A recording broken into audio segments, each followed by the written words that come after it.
Welcome to 5 Shot Weekly. Big players are out. What roster flexibility does this bring for Atlanta United? Getting all that more coming up. Before we get into it, become part of the notification squad by hitting the bell next to the subscribe button on YouTube. Welcome to the show, 5 Shot fam. I'm AJ, and this is Michael. And yes, a lot of players are gone, and some players have been kept as well. We'll talk about it. We'll talk about everything from this past week. But before we do, as always, let's give some love to our loyal Patreon fam. Most notably, Gavin, Jordan, Niall, Andrew, Chris, Nick, Jeff, Patrick, and Tom. But yes, let's get into the news. And yes, Tata Martino, his technical staff has been named for the 2026 season. And some familiar names, notably Jorge Tiller, has returned. Rodrigo Rios, as well as one of the assistant coaches, fitness coaches, Manuel Alfaro, Rodolfo Palladini, head of video analysis, Damon Silvero, and goalkeeper coach, Elliot Parrish. But also Gerardo Martino Jr., who, yes, kind of... maybe not famously, but yes, in the press conference, Tata Martino did reference that his son would be closer to him instead of around his mother. And yeah, definitely. I think it's going to be very interesting here what type of role the junior Gerardo might be able to play. Because if people are talking about, in some respects, kind of who's the heir apparent after Tata leaves? Could it be Gerardo Martino Jr.? I don't know. It could be a ways away from it. As far as anything about him, we know very little, unfortunately. But, in any sense, thoughts on the technical staff being announced and, yeah, after that. Maybe Gerardo Martino Jr. Yeah, I mean, like you said, these are largely people that we had during Tata's first stint here. So that bodes well for us. We want to have a lot of that success that we had early on, and those guys were a big part of it. So that's the infrastructure he needs to succeed, then, happy to have it here. And then with his son, I mean, hopefully it's just not like a Nepo hire, like he's not good at what he does, but he got the job because of who his dad is. I hope that's not the case. I'm sure it's not. So we'll see, what he ends up doing completely and where it goes from there. As per your suggestion that he's being, kind of set up for potential, groomed continuity maybe into the future. Yeah. Interesting. I'm not sure. It's like you said, I need to know more about the guy. I don't even know how old he is or like what his past experience is. So like, I don't know if he would, even within the next like 2 years, have the requisite experience that would make me comfortable with him being the succession. So we'll have to see. But at least at this point for right now, he could do a lot worse, I would imagine. So I'm okay with him being there as long as he does well. And again, the same thing I always say, don't care who we have for the most part, as long as they do the job and they do it well and they end up giving us a product that's good to watch and is successful. So and represent the club and Atlanta. I mean, it's not a lot to ask, right? But it is, to be fair, it is something that I think, yeah, I mean, if it is, these coaches, if it is the staff that brings us to glory, we would be ecstatic. But yeah, if it's somebody else, like it really, yeah, like to Mike's point, it doesn't matter who it is to a degree. It doesn't matter if they're Argentinian. It doesn't matter if they're Russian or, whatever. But anyway, so next bit is that Atlanta United has released the end-of-year roster decisions. And so the options that have been accepted, right back or defender Matt Edwards, midfielder Jay Fortune, goalkeeper Jaden Hibbert, midfielder Will Riley, striker Jamal Tiare, striker Keimen Togashi. Options declined: Leo Afonso, Josh Cohen, the goalkeeper. Right back, Ronald Hernandez. Right back, Brooks Lennon. Right back, Nick Sisak. And there are some ongoing negotiations with Ronald Hernandez. But it is an interesting bunch for sure. Chris Henderson did make some comments about it. I'm debating whether to react to it first and then talk about what Chris Henderson mentioned. Dealer's choice. Mike, do you want me to talk about what Henderson has said about these moves a little bit? Yeah, sure. Okay. That's fine. Yeah. So, regarding Hibbert, he says he will have the opportunity to win the number one goalkeeper job. So he doesn't outright have the number one shirt yet. But there is Atlanta 2 goalkeeper James Donaldson, who will start with the first team deal in 2027. So not quite yet, but also, there's only one right back on the roster right now. As well, the bits about Jamal Tiare. Henderson mentioned that he proved value, and he pretty much presents a quote-unquote contradicting profile to the striker position. That's per Scarves and Spikes, I believe, who asked that question. But and Brooks Lennon, he wished him well, said this was a great opportunity for him in the future. They might even look in the academy for the right back position. But essentially, though, they do need funds to sign someone.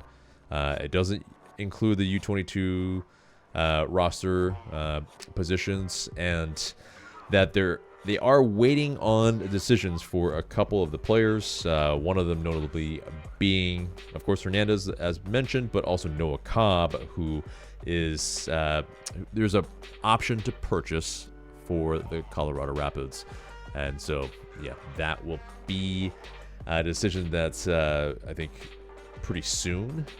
But also, we'll have 2 goalkeeper positions that we need to fill. Essentially the signings, we need to generate funds. So some more players probably will need to go. But Henderson basically said we have to evaluate everything in the positions, and as we have those conversations, how much GAM we can create from those trades. If it's a sale outside the league, we can produce any GAM from those sales, ? Obviously, there's thresholds that we have to meet before we can start making GAM on certain players. So, with all that said, the players that have been declined, or even any surprises that maybe options that were actually exercised. What are your thoughts on all that? Yeah, I guess I'll start. I mean, first of all, we're going to need a right back, so that'll be interesting since we let go like 3. Potentially 3 with Ronald. And then I guess I'll start talking a little bit about Josh Cohen. I was a little surprised. I mean, I get it was a little bit more expensive than we were using him for. And when we did use him, he didn't really show out very well. So obviously Jaden Hibbert was a superior pick for the team for last season. And I was a little surprised of the comments that they're really having him compete for number 1. I know since Brad Guzan retired and now Josh has moved on, they're looking 2 more. To me, they're going to have to go with like a kind of comparatively, like in terms of salary cap hit, probably something like Brad Guzan again, which means like a decent veteran MLS goalkeeper, which is fine. Then if you're going to go with the third one, I would really expect it to be like a I forget exactly the cap hit like Diop or Westberg had, but like very low. That's what I'm going to need, very low from them, because I don't expect them to play a lot. I don't want them to play a lot, honestly. And just to deliver some of their veteran experience to Jaden, along with the guy who's competing for first. So like if we sign, like you're talking, people have suggested Sean Johnson or like Krapow or something, like some of these like free agent T type guys. Unfortunately, I feel like you sign a guy like that, it's worrying with the salary cap because they command a decent amount. B, these guys are probably still good enough to start over Jaden, like hands down. I don't think Jaden is winning that battle. That's tough. Yeah, that's goalkeepers age like fine wine, so it's just and that's very much deprioritizing Jaden's development. I don't know if I'm okay with that. So I feel like I'd rather, I mean, to the risk of the team in general, I mean, I'm almost down to get someone at a comparable level to Jaden and have them battle it out that way, instead of just like a clearly superior veteran that's just going to win the spot outright and you're going to see them like 90% of the season. I don't know if I'm all right with that, but again, you don't want to be switching back and forth between goalies all season.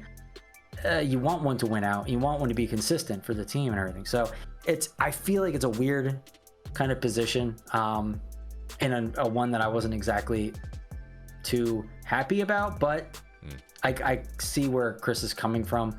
It's almost like you can't get away from just having to deprioritize your backups that are young players, which kind of is it's just kind of an unfortunate thing, right. And with that, what we've said earlier, I mean, just before, was that it doesn't matter who wins the job, it's if we win or not. And you do want, to some degree, your homegrowns, your academy players to, show out for the team, to, represent that academy. And so we don't have to pay buku for every single position. And exactly, there is that, but it's tough because it's Tata Martino. He's here. He wants to win. And he's mentioned that, it might take maybe 2 to 3 more windows. He didn't say it exactly like that, obviously, but it's kind of an ongoing meme here. But it is to this degree, though. Like, he said a year. How many windows is that, AJ? Yeah, it's about 2 to 3 windows. Yep. So, but anyway, so it's that. It's like, do you get to just, I mean, you get the best players available for, however much money you can spend. I don't know. It's like, it is a tough position here that he is in. And, there is also, both striker, backup positions are also exercised. And so, Togashi, that was a little surprising. I mean, Jamal is making a good amount of money. So that was a little, on that end, it's a little surprising. Not that, and then, people talk about in terms of his output, he hasn't shot himself so far and away from the likes of like Daniel Rios and oh my god, what's his name, Ronaldo Cisneros. Cisneros. So like, he's not that much far away in terms of like output that those players had. He seems to, just in my opinion, when you watch him, he seems like just a more effective striker. So I'm more confident in him over those players because, obviously Jamal won out against Daniel, and Cisneros fell off of a cliff after a while after his hat trick. So, it is what it is with those guys. But with Jamal, I understand why they would want to pick him up again. And it's just the salary cap hit is just the only thing that worries me there. I don't know why you'd pay that much for a backup striker in MLS. Because it is $700K, and obviously, maybe you're just about to say it, but Josef Martinez is looming out there, and a lot of people want him to return. But I mean, like a Josef Martinez versus Jamal Tiare on the same kind of salary cap hit, because they're both if they're both in the TAM area, I mean, that's a no-brainer. I don't know why you don't do that. So, well, I mean, as I've mentioned, and it's one of those things where, is it two similar profiles in terms of Josef Martinez and ELL? It might be. Now, there is an aspect that Josef Martinez can bring other aspects, but I don't know. I don't know if it's the right move right now, and it's just tough. It's not an easy decision. I mean, anyone who says like they would be like, Josef Martinez is the right move, I don't believe them, because I don't know how they can know for sure. So I agree with you there. Now, when it comes to Kim and Togashi, was a little surprised that they picked him up too, just because, I mean, I like him as a player. Hasn't done a lot because he doesn't get the time for it, because he's third string.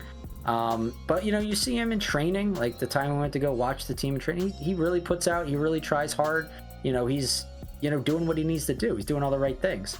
I think he probably makes the team better.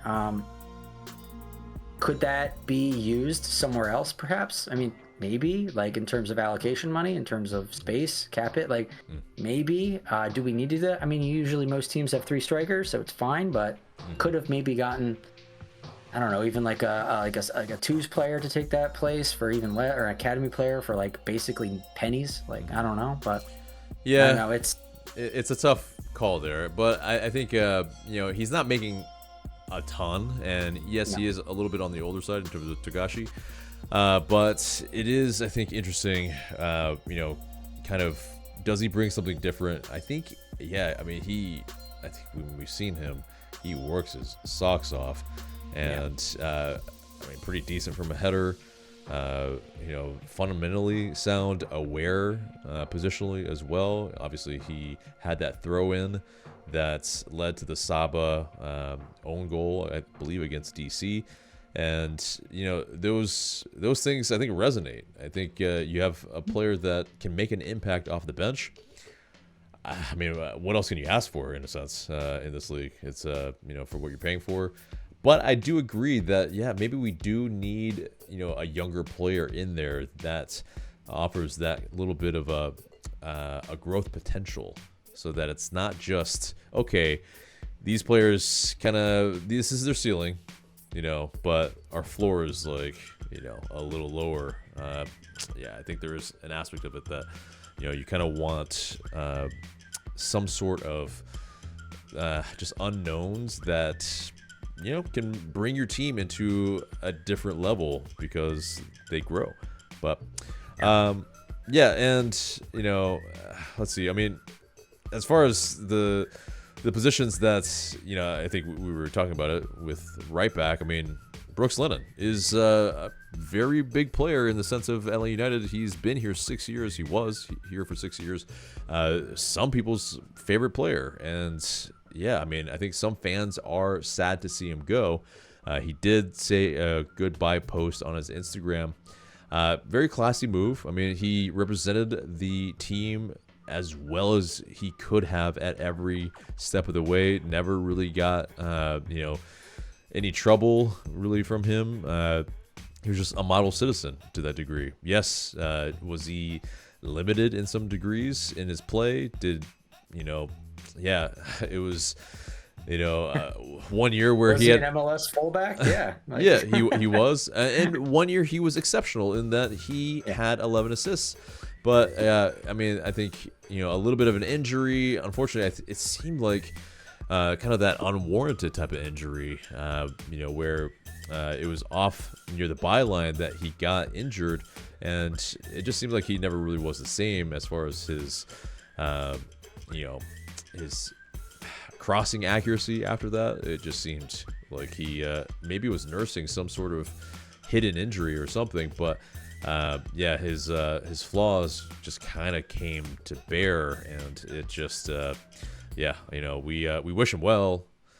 Just, I think, kind of a misfit in some of our systems ultimately, where I think we needed probably a little bit more defensively sound right back, and I think that's what I'm looking for as far as a position to replace or a profile to replace that position. But thoughts on Brooks Lennon and the right back position? Yeah, he's a consummate professional. Like, the guy, like you said, he never put a wrong foot forward in terms of like speaking to the press or engaging with fans. The guy was great. He seems like a wonderful human being. Seems like a good guy. So I mean, in that regard, you can't ask for much more. So I'm happy that he was here for the time that he was, that he provided for us. His connections with Yorgos Yakimakis that 1 year was really exciting. That was really fun to watch. I hope he, holds on to that and thinks about it a lot, because that was a special time. We thought we might have had something there at that point, like similar to years past with other strikers and fullback relationships that we thought we might have something. It was something to hang his hat on. He should be proud of it. Some of the other times, like you kind of pointed out, misfit in system. So I wouldn't exactly like malign him as like a bad player or a player who's fallen off. Maybe just a piece that doesn't fit necessarily. So I wouldn't, jump on people being overly critical about him and his play.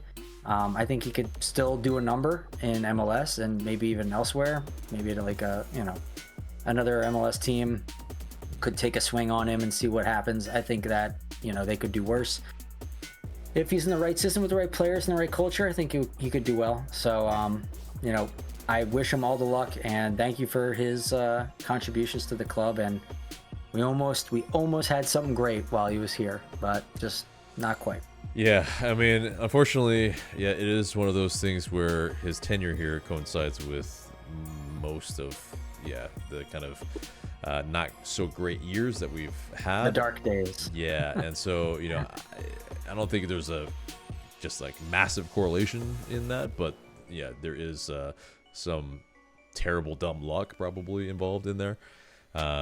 But yeah, there were some sides where we did, make the playoffs, and so there are, I think some positives there that we can hang our hats on, and for sure, it's he is our assist leader in our club history. So, I think that absolutely is something that he should revel in to some degree for sure. But yeah, and I think this is really, really where the fact that we do have to make some more moves, which we'll talk about as far as what those might be, because there's some mailbag questions that touch on that. But yeah, it's unfortunate that it's not like, we shed some players, but it doesn't mean that we can actually add to the squad quite yet. That's there's still going to be moves happening, so don't worry, everybody. There's still things happening. Yeah, it's still very early, but it is, it's just for those fans that are like, oh man, well, this means we can wheel and deal now. Yeah, not quite. And also keep in mind, if we re-sign or pick up an option, or we give another contract to a player, doesn't necessarily mean we're going to keep them. A lot of times you just sign players so you can get a lot more for them when they do indeed move on. So you have to keep that in mind as well. It's not necessarily like, oh, they're here forever now. You know what I mean? So right. An extension doesn't necessarily mean but yeah. So we'll see. But Atlanta United 2 also announced some end of season roster moves, and 8 players will return for the 2026 season. They re-signed Moises Tablante and Patrick Weah. 6 players: James Donaldson, Arif Kovac, Toto Majub, Jonathan Ransom, Santiago Pita, and Ignacio Suarez Curi.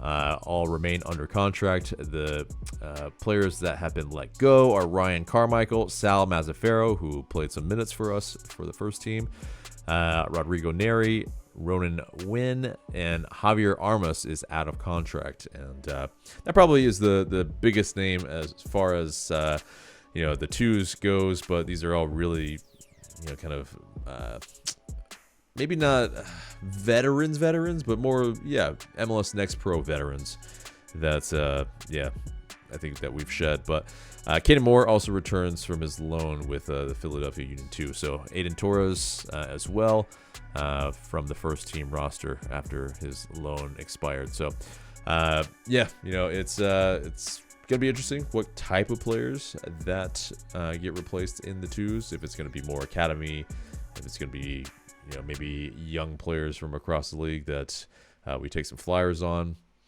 Yeah, it'll be fascinating. But any thoughts on that? No, not particularly. Yep. But yep. So let's get to the mailbag, and you guys send in these questions through IG Story and Discord, and please continue to do so, and we might answer your question in the future. But first question comes from Nick17, and he asks, now that you look at the updated roster, what is your number one position of need? Right back. 100%. Yeah. Yeah, 100%. Like we need that. But I mean, it still remains also, like you said, like with Luke Brennan being on the left, I think we need, again, it's that deprioritization of the younger players. But in this case, I just think we need a TAM left wing or something like that, something really effective and dangerous, because we haven't had that in a very long time. That would be nice. So hopefully we could do that. Yeah, because you do need goals from your wingers. Otherwise, and especially when we're not scoring from other positions.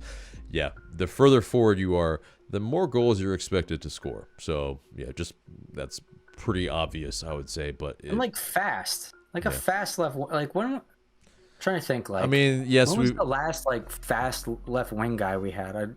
I mean, don't think of that many. Yeah, I mean, Saba technically is a right winger, so I can see your point there.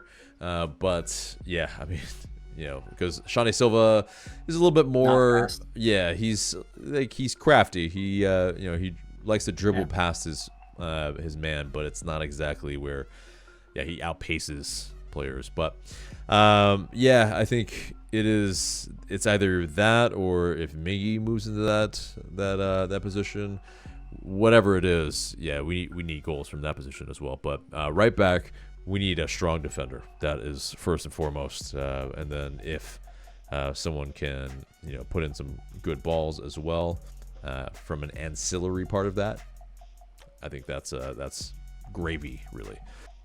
And next question comes from Josh Kite. The obvious question is whether there were any surprises in the roster moves. The less obvious and more interesting question is, what does La Banda eat on Thanksgiving? So we'll answer each question one at a time. I mean, well, I don't know what La Banda is going to eat on Thanksgiving. I'm just going to throw that out there. I have no idea. Because it's American holiday, so I'm not sure South Americans are too steeped in Thanksgiving culture, so I don't know. Who knows? But I mean, whatever it is, I'm sure it'll be great. So right, and as far as the surprises in the roster moves, I think we kind of talked about it earlier. But as far as what La Banda eats, well, I mean, in yesteryear when Josef Martinez, LGP, Miggy, they tried some Thanksgiving fare from America, and they seem to really love cranberry sauce. The turkey that they had seemed to not be dry, so that's a win. But very likely, they're not partaking in this holiday. They're basically already on holiday and just enjoying probably the time off until they do have to report for preseason again. I think Miggy is with Paraguay, and then also Ronaldo Hernandez are with their respective national teams. So those are the last two holdovers really of La Banda. So they are with their families. And just real quick, I guess to my surprise, still negotiating with Ronald Hernandez. To me, is a little bit of a surprise. Thought he'd probably be out. Jamal Tiare and Cayman Tagashi, those two was I was like iffy on in terms of specifically Jamal's salary cap hit. So those were surprising to me. I'm slightly surprised about Alfonso, but not really. I mean, it's fine. That's not a big deal. It was just a stopgap. So those are probably, I think Ronald Hernandez still being negotiated with is probably the most surprising. I mean, I echo those sentiments. It's I think I've said this in the past. If Ronald Hernandez is your starting defender, it's you could do a lot better, unfortunately. And he's a great guy, and seems like a leader in the locker room. But it's there's some limits to that, and it's not great. And like what I've said before, and a lot of the fans kind of have this sentiment as well, is that everyone's just kind of done with the old Atlanta United. They just want outside of Nostalgia FC stuff, which is kind of returning to the original. But what I mean by old is during the dark times, those players all just need to go. And unfortunately, Ronald Hernandez is he is still he was there for a lot of it, and that was just one of the things that they were targeting to remove, at least in terms of fan perception. So, and I think I kind of agree with that. I think if you're going to get rid of, because if the issue is cultural, which I think a lot of it was, you got to just throw a lot of it out in order to get to a certain threshold where when the new players come in, they can, combine together and create their own culture under a new kind of instilled super culture of Tata Martino. They can come into that. I think that is probably better than, you get half of a new team and half kind of clinging on to the old guard type stuff, and it just kind of hits it. Like, I'd rather it all be meshed, with brand new. So that's the way I think I would go for it. And yeah, you could be looking at like throwing the baby out of the bathwater in some ways, but at a certain point, it's like you were the second worst team in the league, and you were very, very close to being the worst. So and screw it, man. Just tear the Band-Aid off. Yeah, and there's the aspects of it as well from a defensive standpoint. Yeah, it's not like we were exactly a wall. So, next question comes from Deck Fam Sam. Who's getting a buyout next season? I have my person. Who do you think?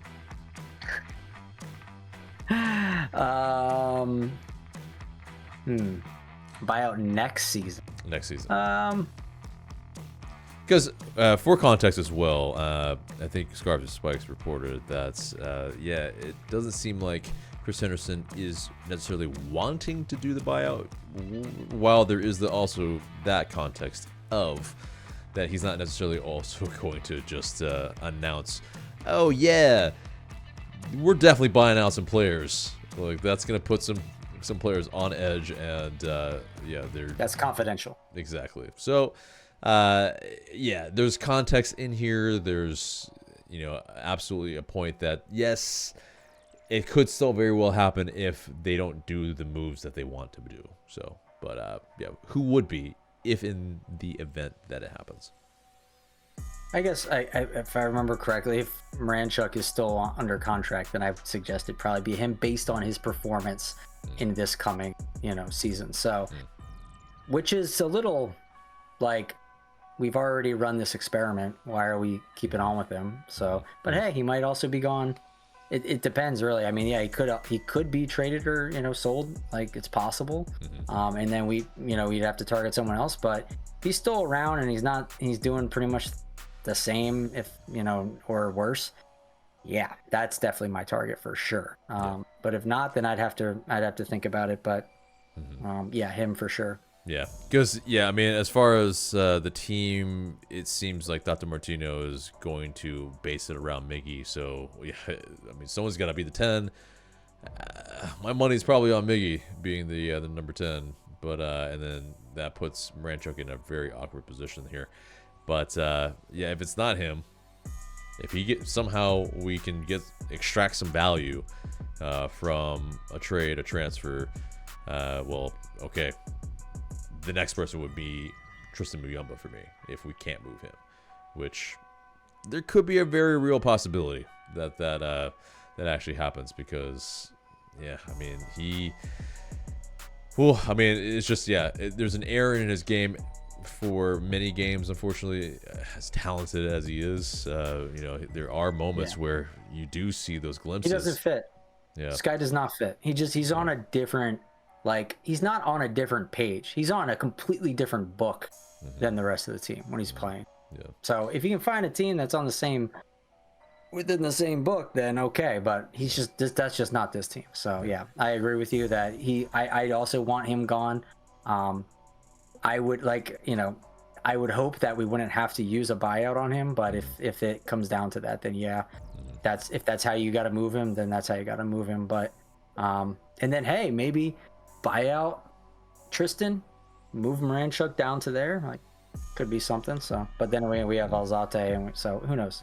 I don't envy the decision making process. No, we've got a lot of central midfielders as well. So I don't know. It's like we would have to be asking Moranchuk to do a lot more dirty work, and I'm not sure that's really in his toolbox. But yes, next question comes from Brett R. The roster moves so far seem measured. Do you feel like this is an indication of the approach that will be taken for the rest of the offseason and with the 2 buyouts, or will Chris and Tata be more or less aggressive from here? I mean, like you kind of indicated in the answers, seems measured. Will they continue? Probably. If they started measured, they'll probably continue to be measured. It would be my guess. However, if you were to ask me, would I be opposed to them turning into a more aggressive approach? I wouldn't be against it. Like, if they came out and said, like, hey, listen, we're swinging for the fences, I'd be like, that gets me excited. Yeah. Like, I'm here for it. Will it work? I don't know. But, like, if they're telling me, we're putting everything out there and we're going to go for it, then it's like, okay. I mean, that gets me intrigued. So, if they're departing from their measured approach by coming out with verbiage like that could be exciting, but I don't know if they would do that. So it's probably measured, at least for now. Maybe go big the next time, because I think they're gonna have to take some big swings, but it seems like right now, because Tata is probably still going to do his appraising and evaluating, and it'll take a little bit longer than just right now. So the measured approach probably will be what they do for a little bit. Yeah. And I mean, not to mix metaphors here, which I'm about to do, but basically, I don't think they're going to be swinging for the fences here. There's only one Messi, and so you can't really transform your team really that drastically, especially when you don't have DP spots. I think that's our difficulty here, is that we are hamstrung in the flexibility and just really... Well, I mean, swinging for the fences, like buyout Marancha, get another DP level guy in, like that is going balls to the walls, right? Like that's like throwing the whole playbook out. So breaking in case of emergencies type stuff. So right, I just don't know why they would do that so early. When yep, my point. Yep. It's like you have to really kind of see what you can do first. Wheel and deal first. If you can't, then do the buyouts. But next question comes from Billy Gluckman. What position is the best option for U22s? What is successful in the league, and what do we need? The U22s is... Everyone's clamoring for us to go down, to that well again. People point out it wasn't super successful for us in the past, but hey, like, I will continue to remind everyone, we were very close to being the worst team in the league, and we have not been good for a while. So if the front office and everyone says, hey, listen, we are changing course on some things, we are trying new stuff, I'd be like, okay, I'm here for it, because we can't do worse than that. So if they want to go down to that, I'm here for it. If it doesn't work out, at least you say you tried, right? Tried something new. Whatever they were doing before wasn't working. So, I can't fault them for that. Yeah. And I mean, to answer the question about which players suit a U22 signing the best, generally, I'll leave that to you. Yeah. I mean, generally, it's about attackers. I mean, there are some defenders in MLS history. Maybe Orlando City with Alex Freeman. Maybe with San Diego FC with Manu Dua.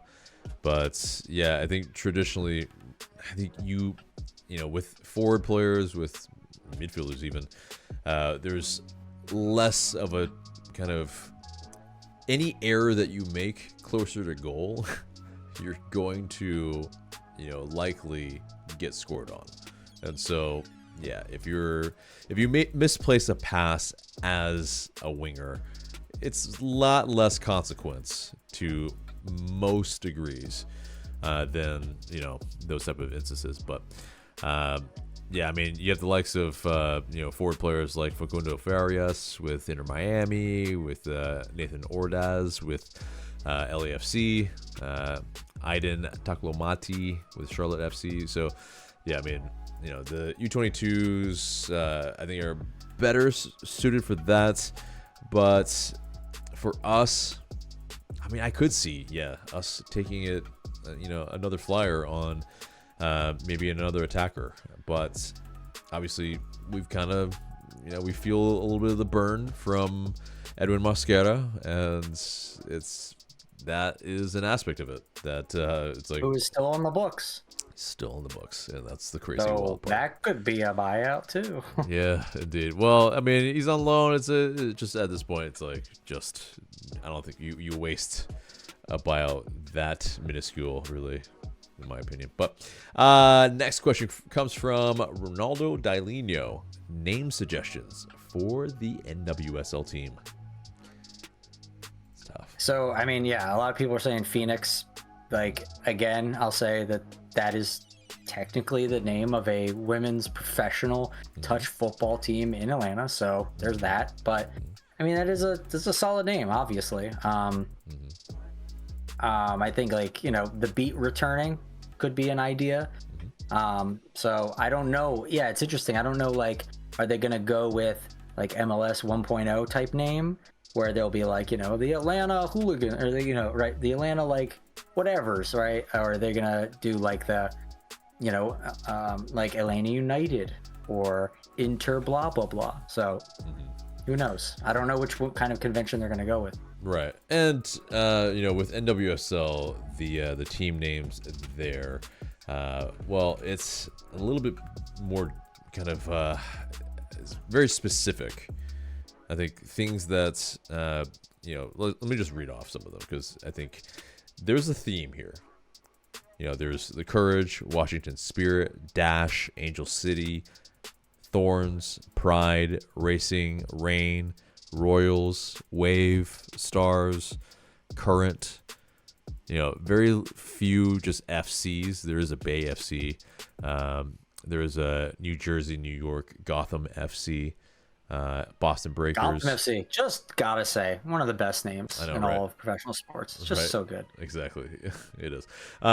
And so it's one of those things where I think they could go with something that's like similar to the first team, not first team, but to the men's team, and so the women's first team might have this kind of other thing that's kind of tangentially related to it.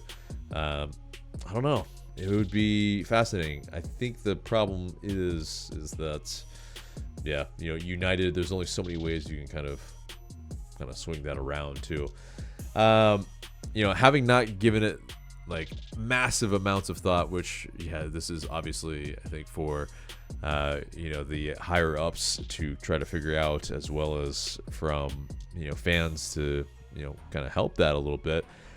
I think something related with the history of Atlanta, I think, is would be huge and massive. And I think it's that. I think you gotta incorporate something hip hop wise.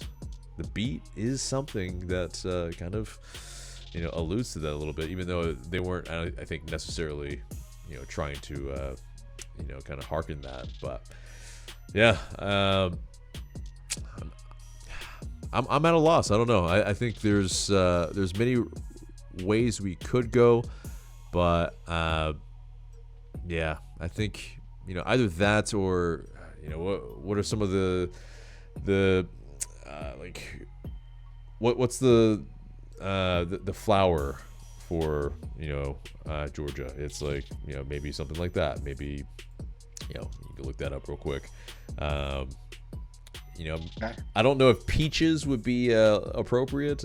Might allude to other things, so maybe not peaches.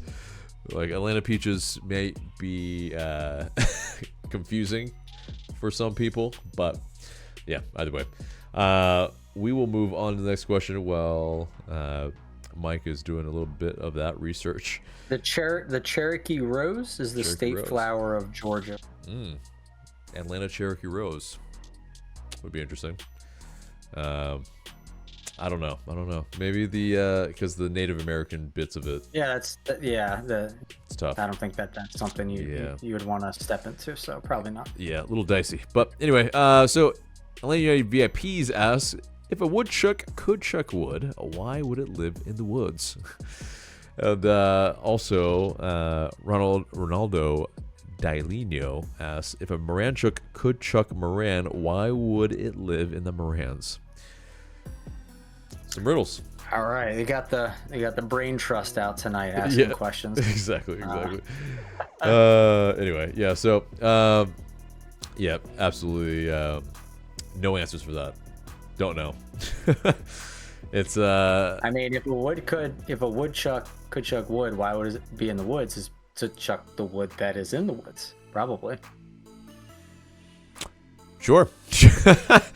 Yeah, next question comes from XJR. Latte Lath, number 9. Saba, number 11. Someone is a number purist here and absolutely dislikes that, some players that are their position are not getting the numbers at their position. For me, sometimes it bothers me, sometimes it doesn't. It's, I think ultimately it really doesn't matter. Just, I think the main ones that, usually most people care about is the number 10. And if the number 10 is to someone that doesn't deserve it per se, like that number is weighing too heavily for that player, or if they're a defender, then it's really weird. So, yeah. There's been other players for other teams that have been defenders and they've gotten the number 10 kit. That was, a lot of people were upset, and I think rightfully so. But yeah, do you hear that? I think I hear something.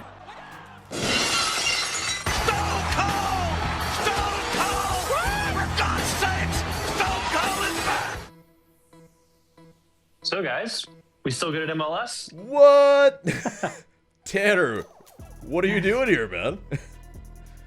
Well, it's been a rather brisk 4 years, but actually just recently moved back to Atlanta, and my passion for football has not gone away. And I just wanted to get back on here and start chatting some footy with y'all and get back into the Atlanta United community a little bit. And I don't think they're actually still good at MLS from what I've seen. What have I missed over these last few years? What happened? Ooh, so, you missed a flurry of coaches, a lot of bad players. Brooks Lennon is still here, and now he's gone. It's been quite the ride. You've missed all the mediocrity somehow. I mean, you're actually lucky in that regard. Well, I mean, if you look over this shoulder, and those are the people who've watched the show for a long time know I also support this unserious football club, so I've experienced that mediocrity. But as far as Atlanta United, it's been rather difficult with life. For those who didn't know, I lived in New York for a while. I've been flying with Delta as a flight attendant, which makes it kind of challenging to watch games, and you're working every single weekend. But you see bits here and there, and I think were we like the worst team in the league last year, or almost, or something. We somehow staved that off. But second worst, we weren't even good enough to be the worst. So yeah, it's so no wooden spoon. No wooden spoon in our history, which I guess is probably good.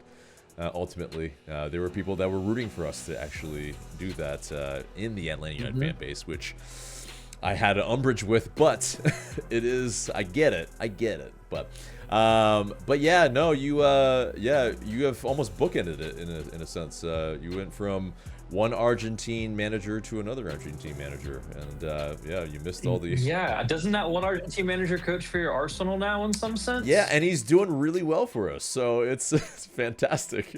I didn't think he actually would. It makes sense. To be fair, does he allow them to drink water, or is that still an issue with hydration and whatnot? I don't think he's in charge of the liquids for Arsenal, so thankfully, it's Arsenal has a specific liquid coach. Yeah, exactly. Yeah, there's. I mean, at this point, it would not shock me. Yeah, that's actually part of Gunnar Sores's job description now. Yeah, which one though? Because some of them were like. Fair point. But sadly, and Mesut Ozil paid for his wages during the pandemic. But anyway, we move. So yeah, you've joined us through a mailbag. You want to join us in answering some of these questions? Absolutely. It's been a minute, but let's see if I can still chat a little bit about footy. It's been a while, but I'm excited to hear some of these questions and see what I can contribute. Yeah, well, I think you'll love this question because first one for you anyway comes from Jair Raimondo. Also a familiar name. You probably recognize that name, actually. But thoughts A on lot of these people have been following us for a while. quite some time. And yeah, it's going to be 10 years next year. So yeah, it is people from day one. We appreciate you guys. Wow. But yes, thoughts on ex-Atlanta United players finding success on new teams like Araujo. So for context, yeah, he's playing for Flamengo, and he's got 22 goal contributions in 2025. So yeah, I think we're here when Luis Araujo was last here. But I remember when we signed him, like it was very underwhelming. He kind of was in that mold of the players that we signed that we thought were going to be really good or that we thought were going to take us to the next level. And he was a bit different because he came from, I want to say it was Lille in France, where he had just won Ligue 1. And we were very excited because he had done well there. And he comes here and it was just like he couldn't keep up with the pace of the MLS game, or it was too physical, or I don't know. But now he's being successful in Brazil, which good for him. Atlanta United turned a profit on him somehow, despite him being disappointing over the length of his spell here. But it's kind of an interesting parallel. I'll mention this club for a second again because you see players like Scott McTominay who goes to Napoli and does really well. But at the same time, you can't really. I'm of the opinion that when players move to different clubs, you never know what's going on outside of the pitch that allows them to do well. So Araujo, for all we know, may have never really settled in Atlanta, and now he's found a game that suits him better and a place that suits him better in Brazil. So yeah, wild. But then again, another one would be like Thiago Almada, who's been doing quite well in Europe and kind of terrorized Manchester United again last year in the Europa League playing for Lyon. And it's just like sometimes players just need to move to a different place to be successful. It's not always a reflection of the club that they've been at, but at the same time, given what I've heard about Atlanta United over the last few years, maybe you can't discount that part either. Very well might be the case, but yeah, I mean, Mike, yeah, are we basically a stepping stone club like we kind of have been in the past, where we sell players and they do well in other leagues? I mean, that was kind of our bread and butter for a little bit. I almost hope we kind of can go back to that with getting some younger South American hotshots and then seeing, how their career goes on after us, building that in with their schedule of their career. Like they're coming here temporarily. That's okay as long as they get us a fighting chance for silverware. That's really all I care about. And it's just really ridiculous that we didn't get closer with Thiago Almada before Messi, perhaps one of the most talented players to ever be in the league. So it's like, oh my God. Yeah. Anyway, but like with, Araujo, I have always said that guy needs to have a competent team around him for him to do his best. Mm-hmm. He's not the guy. He can be a guy in a team of guys that are very good. Mm-hmm. And they can all play at that same level, that same speed. When you put MLS players with him, and you expect him to just kind of, I don't know, maybe in his world, he puts everything on his shoulders, wants to carry everything, kind of like how Barco did for a little while towards the end. Then they're just not that guy. They can't do it. They need accoutrement. They need some backup. But he didn't have any. So you pluck him out of a good team, put him in a bad team, take him out of a bad team into a good team. It's like he does good again. What a surprise. So it's not really a shock to me. And we see that with other players. I wouldn't be super surprised you see like Moranchuk, which he hasn't done terrible, but like you put him in a team that's on his level too, you start to see him see success as well. That's my guess. Even Emmanuel Latela. I mean, we saw this before they came here with Atalanta and in Middlesbrough. So like, yeah, you can this is not a unique problem to us. I mean, there are a lot of clubs that this happens to, and yeah, it's a different system, it's a different league.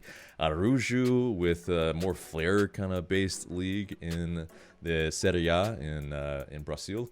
It is definitely, it fits his MO a little bit more, and it's more physical here. It's a little bit more where, athletic based type of styles do a lot better, and so it's unfortunate that it is there are players that were underperforming to the degree of Araujo that are banging in goals, and he also famously, when things don't go his way with like a lot of those players oftentimes who aren't the guy, they when all the pressure is now put on them, because they're trying to graduate into a position of like, I'm the now best player on the team when they weren't before.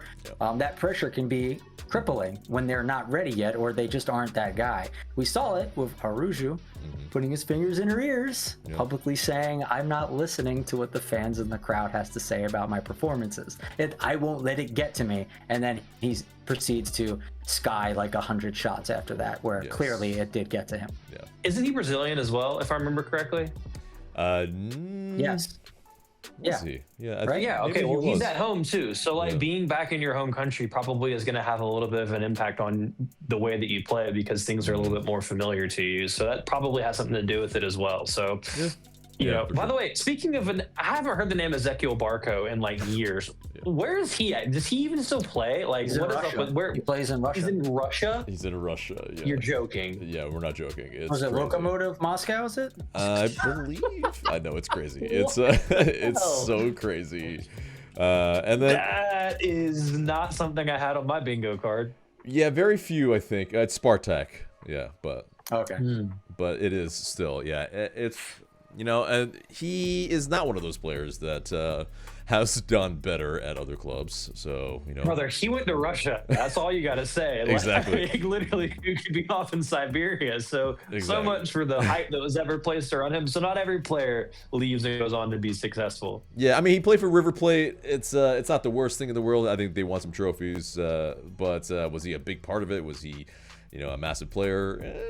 Debatable. But let's move on to the next question, and you should be able to talk about this guy.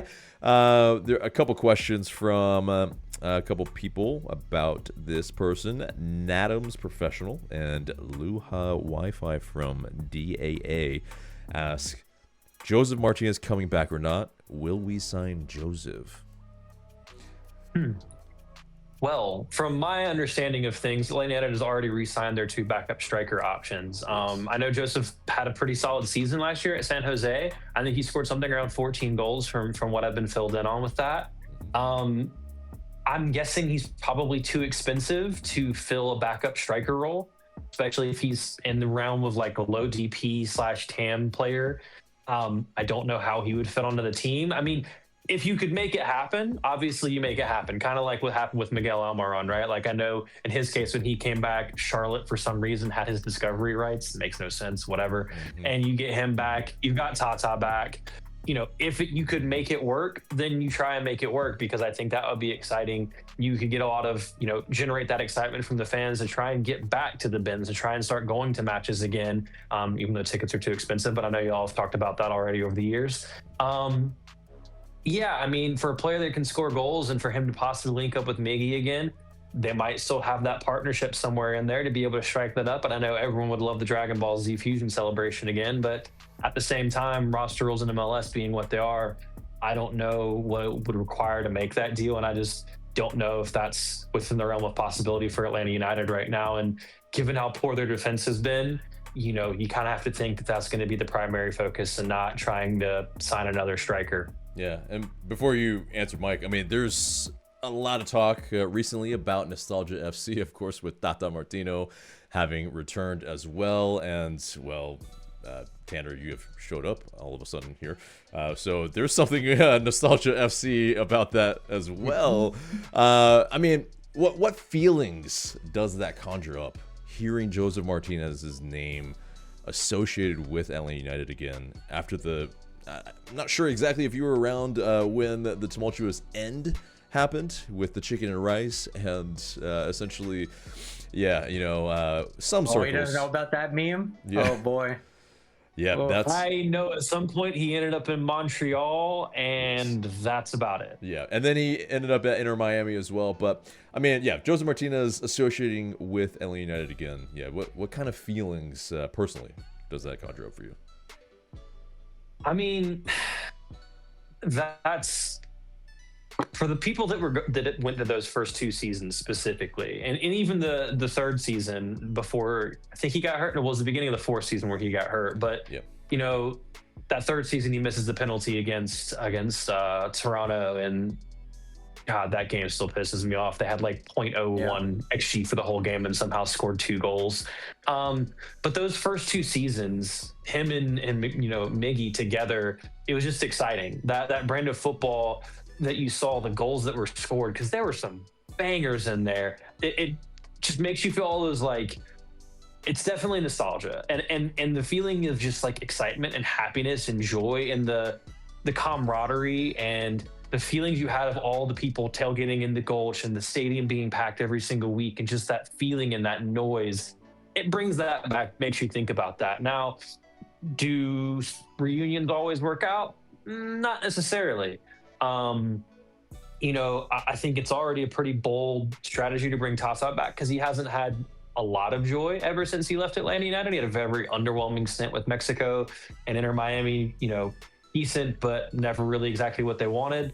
Didn't win, didn't get over the line with Messi. And so, they did win Supporters Shield. They did win Supporters Shield, but at the same time, do we care about that now? I mean, no. I don't know. I feel like, I'll be the biggest Supporters Shield representative when we win it, but until that, but until then, does it really matter? So to kind of wrap that up, it makes you feel a lot of those nostalgic, warm, exciting feelings about what it felt like for us to be good, and when it felt like we had captured lightning in a bottle in Atlanta, and we had the eyes of the soccer world upon us, and you'd love for it to somehow work again, and to bring those ingredients and put them back in the same pot and achieve the same same outcome, but it doesn't always work that way. Let me put it to you point blank too, though, with a really like black and white question. All right, so if you had the means and the availability to go to games at the Benz, if Josef Martinez returns, would you? Yes or no? Yes, absolutely. If you see Josef Martinez walking out on the pitch with the number 7 on his back, like, I want regardless of what happens, I would want to go see that, because some of my strongest memories, given the time that I kind of stepped away from Atlanta United, were still of Josef Martinez, and the previous year having Miguel still here. So I would absolutely go just to see that again, because the last time we saw those 3 in the same place at the same time, we were raising MLS Cup. So 100% I'd go. Yeah, you're kind of like Steve Rogers right now. It's like it's just kind of really hilarious energy. Melting out of an iceberg. Right. It's like, man, so we'll give you a list of things you need to check out, and definitely, well, next time someone says chicken or rice, you'll be like, oh, I got that. I know that reference. Perfect.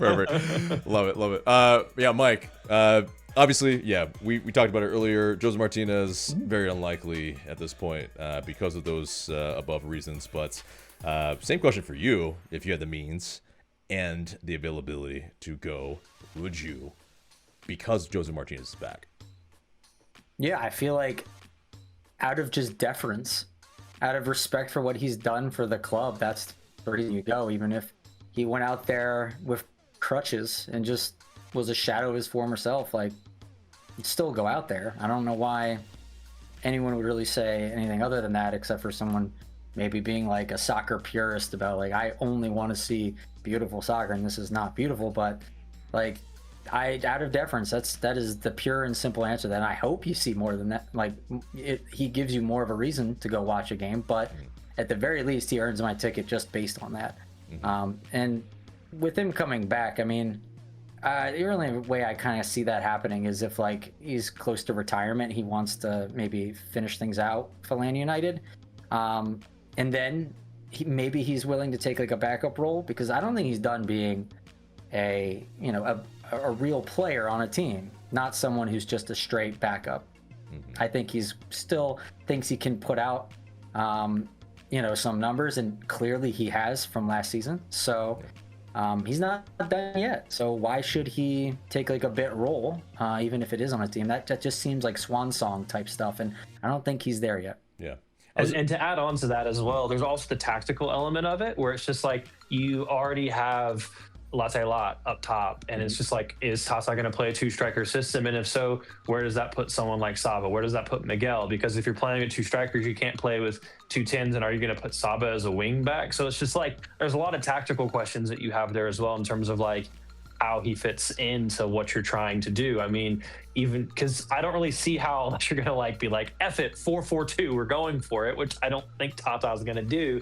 I don't even know how he would fit in with the players that you have. And like you said, are you going to be paying low DP / well, he'd have to be bought down to be a TAM player for a guy that's not even starting every game, who, by the way, knowing what we know about Josef, will want to be starting every single game. So I mean, there's the part that says, okay, I'm not really well aware of him leaving, other than knowing that it wasn't really like what you wanted to be. It was a little bit acrimonious. So maybe the idea of what you said, bringing him back at a later stage of his career to where you can kind of do right by him the way that he deserves, maybe have him score a couple more goals in the bins. And, you know, it's going to be difficult for anyone to beat his goal scoring record. He's going to be the leading goal scorer for Atlanta United for a very, very, very long time, if not for like as long as we're about, unless we sign someone really good, because he scored a lot of goals. And unless MLS really changes and you have really good players coming here for a long time, like a Messi type, you're not going to see someone break his goal record. So he's always got a place in Atlanta United as far as I'm concerned.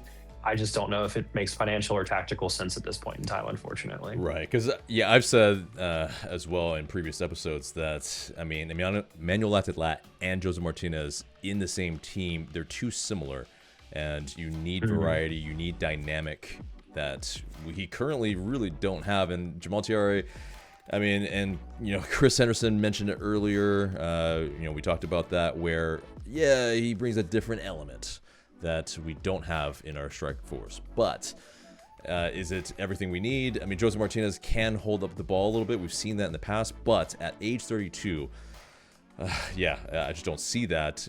And if he's here when he's retiring, I mean, that means he's finished.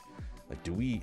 Yeah. That do you point, want to finish Josef Martinez at that point? Yeah, it's really more for like, okay, hey, he, you know, signs in the preseason, he gets a little, you know, he's not actually on the team. He gets a send off, a run out, and then he retires. Yeah, right. You know, and it's either that or, I mean, I think an even greater question right now is, I mean, he's in the top 5 of, you know, goals scored in the league ever, if I recall. And at this point, you know, building a statue for him, I mean, that was the talk when you were following the team, Tanner. Yeah, I mean, it was literally every single time he scored a goal, because he scored so many clutch goals for the club that it was build the statue. Yeah. And you know, if we want to do some like revisionist history type shit here, like, I mean, if he doesn't miss that penalty against Toronto, we're almost certainly going back-to-back MLS Cups. They would have been in the bins again, and I think everyone would have said that Atlanta is going to win again. And that changes the whole course of this club's history, most likely. I mean, one penalty can change everything. And again, think of it, because you would have had Frank de Boer winning, a treble in his first season potentially.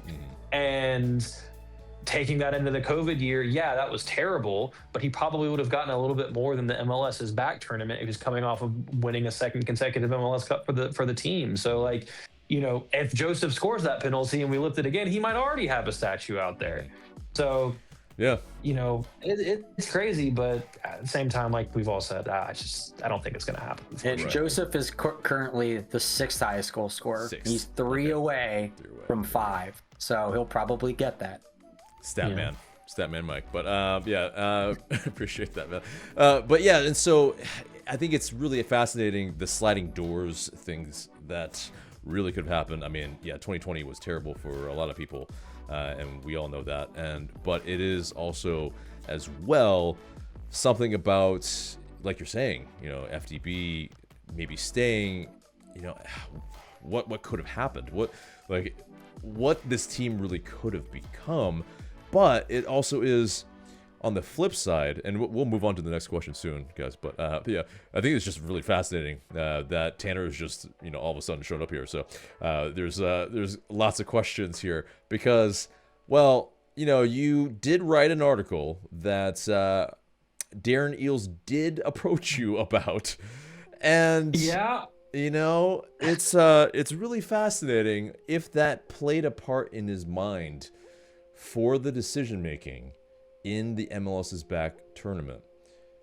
Who knows? Who really knows? Who knows? All I can say is that with regret, because I would rather be wrong. I do specifically remember that I caught a lot of flack for writing in 2020, before the pandemic hit at the very beginning of that season, that Atlanta United lacked identity. I was right. And it looks like nothing's changed, because from what it sounds like, this channel is kind of speaking on some similar topics this past season. So I feel like the folks here at Atlanta United Fan TV have a pretty good read on what happens with what's going on with the old Atlanta United and MLS. So who knows? But yeah, for the people that called me an idiot, I actually know a little bit of ball. Who knew? Yeah. And so immaculate ball knowledge. Right. And so it's really fascinating. I think if that changes the trajectory of Atlanta at all. But I mean, it seems like there's a little bit of credit taken. But do you feel like you've made a bit of that impact here? Yes, it was all me. Me writing that article changed the course of Atlanta United history, because it made Darren Eales make a decision. That's funny, but it's interesting, because it felt like, and I think this is an interesting thing about Tata coming back as well, right? Is that when you look back on it, hindsight's always 2020. It kind of feels like a lot of the culture of Atlanta United was brought by Tata, because he had such a hand in building that first team, having the hand in bringing Miguel Almiron, where it's just like he leaves and it felt like the identity left with him, because Frank de Boer comes in, this no-nonsense Dutch guy who lacks a sense of humor and wants to play a very rigid system, and it just never worked. It alienated La Banda, and then you kind of, over the years, you've seen how the team was built, which was a strong South American core supplemented by MLS veterans or young up-and-comers that could fit in culturally with the rest of that team. And I know that an article was put off via this site this past year, talking about how Atlanta was a tree with no roots, because there's so much diversity at this point that there's cliques and there's a culture that's not really together. And I think that Tata had a huge hand in that. And maybe it wasn't Darren or Carlos or, the ownership group that had the hand in building that culture. It kind of looks like it was Tata that established all of that. So maybe that's something that's going to happen again with him coming back. And he's kind of going to have a lot more power than a typical head coach, because he's the one that created everything that made Atlanta special in the first place. Yeah, so he's got the golden vial of culture within him. So that's maybe we'll see. I'd love to see that type of feeling, because it just felt like something that also clicked with the city as well. That just kind of felt like there was that mesh of vibes. And now it just feels like there's very much a disconnect between the team within itself, the team and the fans, and the ownership. So who knows? Maybe he can help bridge that gap again, because from the outside looking in, being disconnected myself, that's what it looks like. All right. Will you? I mean, go ahead, Mike. Like the logical entailment of this conversation is always, Tata's coming in. Everyone assumes, and everyone, I think correctly, believes that he does offer like add a little bit of water and you got instant culture wherever he goes. And then I think that is what's going to happen. However, the logical conversation that continues from this is, once he leaves, culture goes with it, like Tanner said. And when that happens, hopefully it doesn't turn into gremlins. Right. Yeah. Like what do we have there that is lasting that he had built? Because before we kind of tore down what it was built and then tried something new, and it just didn't work. So does this time the exact words were evolution, not revolution? Yeah. And maybe this time we shouldn't do anything. We should continue on what we have, build upon, not grow away from. So I think that's what a lot of the fans are talking about now, is because he's only going to be here likely for 2 years. It seems to be like what he does. And if that's the case, fans are rightly afraid once he leaves, we're going to go back to being rudderless again. So hopefully we can build something lasting this time. That's the real, I think, concern that's in a lot of people's heads. And rightfully so, because we saw what happened last time. Yeah. For those that have not seen the movie Gremlins, and that reference flew completely Good over movie. your head. But yeah, add water. Yep, there you go. Look it up, guys. Yeah, Google there it. you go. It's Anyway. a classic. You should see it. Yeah, indeed. But yeah, so last question comes from It's Don Julio 70. What goalkeepers and wingers would you guys like to see come in? Now, I preface this with the way we answer these questions every single time, which is who the F knows? Because yes, this happens where we can bring in players from anywhere, and it is almost impossible to know where we are going to shop. We might shop And like in the bargain bin, and if we might shop at Macy's, we might shop at Phipps Plaza, we might shop at Walmart. Like, we don't know. yeah. But And, go ahead. and like who knows if they'll even succeed if they get a certain kind of player. And like we just heard that there's this really good winger over on Flamengo that's a world a Club World Cup player now. We should bring that maybe him. we should take a swing at. So like it's just maybe I don't know. It's kind of silly to go out, in my opinion, like to do the whole scouting thing. Like that's a hard job. I don't envy people having to do that, because if you don't get it right, it's like, are you good at your job? But then it's like it's a lot of art and not as much science. So. Right, indeed. I mean, I would also add to that and say that like MLS specifically is very, very, very hard to scout for, because like we've seen, you can go for players that you think are surefire young prospects that are going to come here, develop, take the next step, and they're playing amazing. One's playing in Russia, and then you have one that didn't ever really fully take off here. Now he's tearing it up for Lyon, but you didn't really get the dollar amount that you wanted. So, I mean, or even you can get a player that get the wins money. League, comes here, does nothing, comes and then goes to Brazil and he's fine again. So it's just like the money aspect of it as well, and the salary restrictions that MLS has makes it to where like you kind of have to go, once your DP spots are filled, which Atlanta United's are, you have to figure out where you're going to go. I mean, you have the young DP spots, the U22 spots that exist. From my understanding, many teams aren't taking advantage of that. And, say Atlanta United wants to take advantage of that. Are you really going to go out and spend money on young defenders who typically have the flaw of, okay, yeah, they're athletic, but maybe their football IQ isn't high, their game sense isn't that high. And are you going to go sign players that make more mistakes at the back? Because from my view, from what I've been able to see, that's been one of the issues with Atlanta United is they literally cannot defend like better than a U7 team. So it's really, really challenging. And the money is always going to be a factor in MLS. It's not like your Liga MX where you can just say, we don't have that problem. We can just go sign some Sergio Ramos or something and just go get some old guy, or it doesn't matter because you can just spend the money and there's no restriction on doing so. MLS has that problem. So who knows what Atlanta United do? You'd hope that their hit rate improves again, because it's been very poor over the last few years. Mm-hmm. And yeah, I mean, but you do have to fill a goalkeeper spot, so like that's the big one as well. So right, and there might be a starting goalkeeper from somewhere. There's 2 goalkeeper spots really open, from the aforementioned parts earlier, and then. So yeah, I mean, we could go for a Johnson, older keepers that basically gives some. Nice. It would be interesting, but that's the part is, do we have enough in our salary cap structure to fit these type of players and not truncate the growth of a player like Jaden Hibbert? And it's just going to be interesting. But also, as far as wingers go, I mean, you have Luke Brennan, who is a player that has some potential, but do you bring in someone that usurps him completely and then he's buried now in the depth chart? And you have some other guys that are also not performing either, and then a DP that's not performing to his salary. I mean, it's really, I think it's best leaving it to the scouts. It's a great question. We're not trying to poo-poo on the question.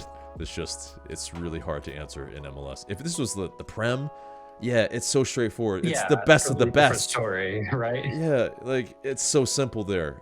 Or if it's any other leagues, they usually shop from within. They usually it's if it's Bundesliga, German players, or if you're Bayern Munich, you shop from everywhere that's in the league, where the best players that are on each of those teams that you've played. Oh yeah, you just cherry pick, whoever you want, whatever your needs are. So yeah, it's definitely a different animal in MLS for sure. But thank you guys for the questions.